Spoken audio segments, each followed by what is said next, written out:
Let's take a look at the storage I'm using in Google Drive and start to clean it up a bit. So I'm going to Google Drive in a browser, and on the left I'm going to click Storage. At the top I'm going to see my total storage used, the storage divided up by drive usage, Gmail, and photos. So this view is showing me my content in Google Drive.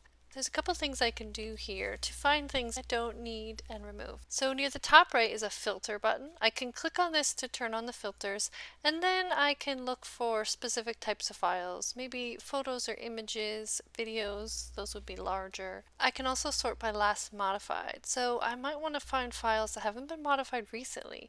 So if I go to custom date range, I could say before, and let me navigate back here to sometime long ago.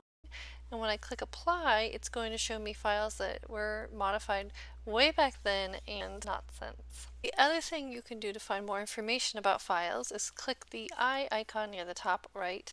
And then when you select a file, on the right hand side you'll see two tabs here, Details, which is a little preview of the item, and then more information about who can access it, how much it takes up, when it was modified. In the Activity tab, it'll give you a feed of what types of changes have been made in the file.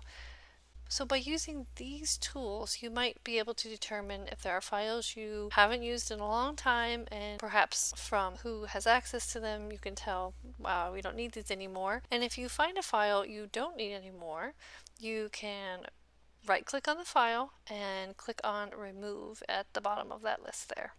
It will let you know that it's going to be going to your trash, and then it will be deleted forever in 30 days. You can go ahead and click move to trash, and you've done your part to clean up your space.